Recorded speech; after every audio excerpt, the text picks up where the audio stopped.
میں ملتان میں تھا تو ایک صاحب کے ہاں تھا، تو میں نے ان سے عرض کیا کہ میں نے کہا فلاں بندے کو آپ اپنی گاڑی پہ جائیں اور لے آئیں۔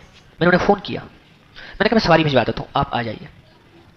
قدرتی ان کے پاس ایک بندہ پہلے سے بیٹھا ہوا تھا، اس نے کہا نا کہ میں جا رہا ہوں، کہاں جا رہے ہیں؟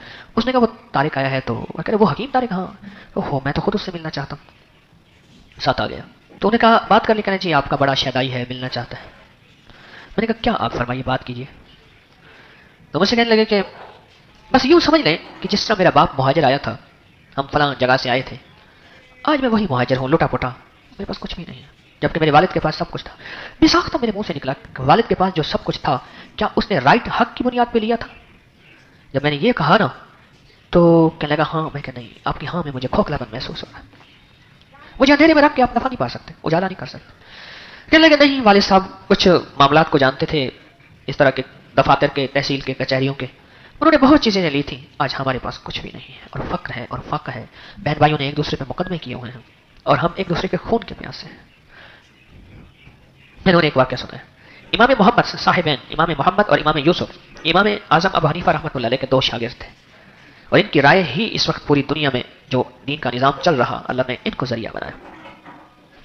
امام محمد سے کسی نے سوال کیا کہ آپ نے اتنی کتابیں لکھی ہیں اور اپنے استاد کے علم کو اتنا پھیلایا ہے کہ اونٹ کے اونٹ بھر جاتے ہیں، اپنے تصوف میں کوئی کتاب نہیں لکھی۔ جواب سنیے، کمال جواب ہے۔ قدرتی یہ حوالہ مجھے وہیں یاد آیا، ایک بے ساختہ کہنے لگا میں نے کتاب البیع لکھی ہے، بیع، بے یہ واو عین بیع بنے گی، کتاب البیع لکھی تو ہے تصوف پہ۔ اس نے کہا وہ تو لین دین کی، بے کی کتاب ہے۔ کہہ رہے سارا تصوف انسان کے معاملات میں پڑا ہوا ہے، کتاب البیع لکھی تو ہے، لین دین، معاملات، معاشرت۔ میں نے اپنی دوائی کے اوپر لکھ دیا یہ فائدے، یہ فائدے، یہ فائدے، یہ فائدے، اس کے اندر وہ فائدے ہیں ہی نہیں۔ میں نے اپنی دوائی کے اوپر دنیا جہان کے سارے قصے لکھ دیے، بیچنے کے لیے وہ بک گئی۔ اس رزق کے بارے میں کیا رائے ہے کہ وہ رزق کیسا ہوگا؟ میں نے اپنے ملازموں کے پیسے کھائے ہوئے ہیں، وہ تنخواہوں کے لیے رو رہے ہیں، میں نے فلاں کے پیسے کھائے ہوئے ہیں۔ انہوں نے کہا میں نے کتاب البیع تو لکھی ہے۔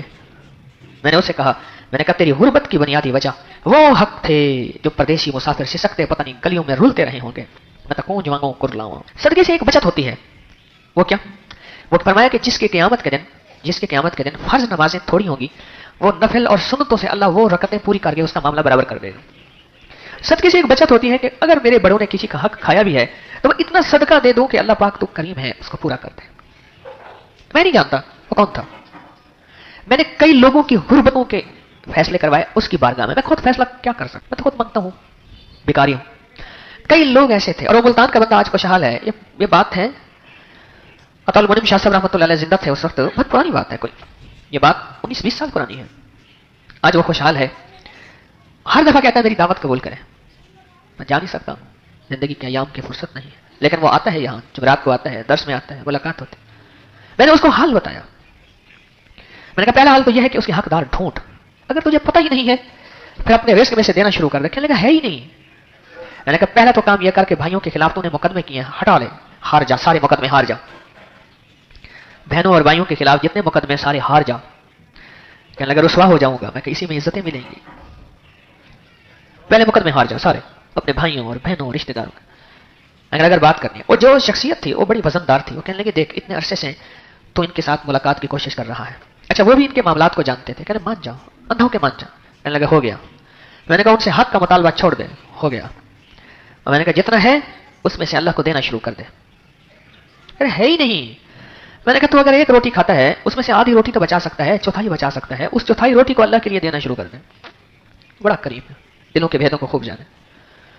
ایک بات میں آپ کو اکثر کہا کرتا ہوں، عرض کرتا ہوں، میں نے کبھی دینے والے کو لٹتے نہیں دیکھا، لینے والوں کو کبھی پلتے نہیں دیکھا۔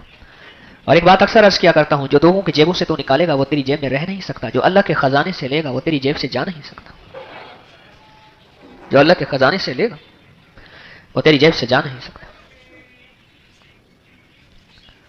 آج وہ خوشحال ہے، ملتان کا وہ شخص رودکی ہے، بڑا خوشحال ہے۔ کہتے جی مجھے تو آپ نے معاملات کی سچائی سکھا دی ہے، اسی میں رب نے برکت دے دی ہے، اسی میں رب نے برکت دی۔